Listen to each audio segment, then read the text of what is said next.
9 अक्टूबर 2018 एक शख्स Dwarka police station में पहुंचा और उसने एक अजीब सी शिकायत की। उसने शिकायत की कि जब उसने अपने छत पर पौधों की मिट्टी हटाई तो वहां से एक कंकाल निकला है। पुलिस ने केस फौरन दर्ज किया और इन्वेस्टिगेशन के लिए उस शख्स के घर पर पहुंची। पुलिस जब उसके घर पर पहुंची तो पुलिस ने देखा कि सच में वहां छत पर तुलसी के पेड़ के नीचे एक कंकाल पड़ा है। पुलिस ने पूछताछ शुरू की और जो भी लोग वहां पर मौजूद थे उनसे पता करना शुरू किया कि आखिरकार यहाँ पर कौन रहते थे। तहकीकात करते करते पुलिस को ये पता लगा कि करीब 2 साल पहले यहाँ एक मामा भांजा रहा करते थे, जो भांजा उड़ीसा से था और मामा आंध्र प्रदेश। भांजे का नाम था जयप्रकाश नारायण, जो कि 27 साल का था और उसका मामा था विजयन। 2 साल पहले तक वो यहाँ पर रहा करते थे, पर कुछ लोगों ने बताया कि हैरानी की बात एक ये थी कि जब इनके आखिरी दिन थे तो आखिरी दिनों में यहाँ पर सिर्फ मामा दिखता था, उसका भांजा नजर नहीं आता था। और फिर कुछ दिन बाद मामा भी वहाँ से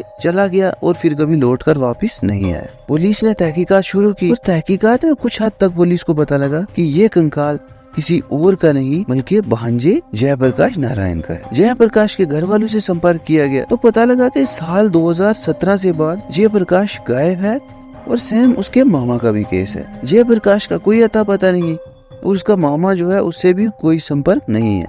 उसके सारे मौजूदा नंबर बंद चल रहे हैं और अब वो कहाँ है ये घर वालों को भी पता नहीं। पुलिस ने मामा विजयन की तलाश शुरू की और कुछ देर खोज करते करते पुलिस को पता लगा कि उसी साल 7 फरवरी 2016 को डाबरी पुलिस स्टेशन में भांजे जयप्रकाश की गुमशुदगी की रिपोर्ट लिखवाने मामा विजयन पहुंचा था। पर हैरानी की बात यह थी कि वो रिपोर्ट दर्ज करवाने के बाद वो कभी भी वापस थाने नहीं लौटा। वो कभी भी पता नहीं करने आया कि उसके भांजे के केस में कोई भी प्रोग्रेस हुई है या नहीं। इसके बाद पुलिस को शक मामा पर गया कि आखिर वो क्यों नहीं पता करने आया कि उसका भांजा कहाँ मिसिंग है, और उसके बाद से वो खुद भी गायब हो गया। पुलिस ने विजयन की तलाश और तेजी से शुरू कर दी। उसकी तलाशी के चक्कर में कई जगह छापेमारी की गई। वैसे तो वो आंध्र प्रदेश से था, इसलिए आंध्र प्रदेश में भी जगह जगह तलाशी की गई।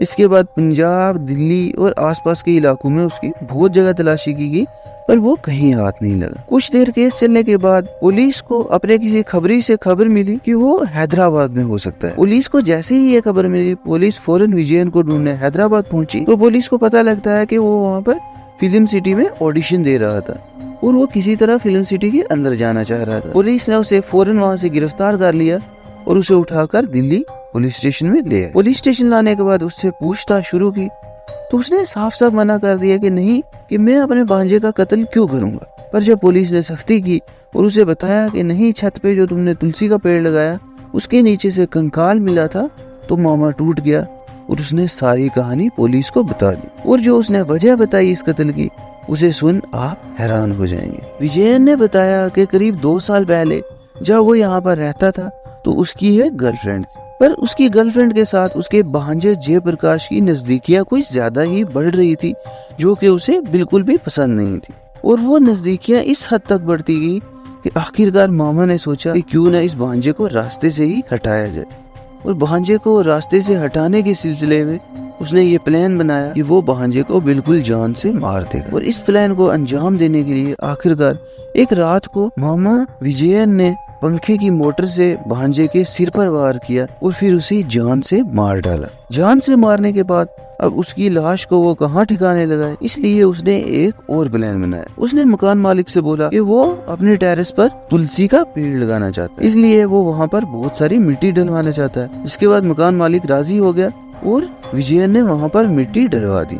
और मकान मालिक को कहाँ पता था कि उसने वो मिट्टी क्यों डलवाई है। दरअसल विजयन ने वहाँ पर उस मिट्टी के अंदर अपने भांजे जयप्रकाश को दफन कर दिया और उसके ऊपर तुलसी का पेड़ लगा दिया। फिर वो वहाँ कुछ दिन तक अकेला रहा और कुछ दिन रहने के बाद वो वहाँ से चला गया और वापस लौटकर कभी नहीं आया। और फिर एक दिन यानी 9 अक्टूबर 2018 को जब मकान मालिक ने वो मिट्टी हटाई और वहाँ से कंकाल मिला और फिर पुलिस स्टेशन में रिपोर्ट दर्ज की गई, तो ये केस खुलकर सबके सामने आया। तो ये थी आज की केस स्टडी। उम्मीद है आपको हमारे वीडियोस पसंद आएंगे और ऐसे ही वीडियोस के लिए सब्सक्राइब करें हमारा चैनल।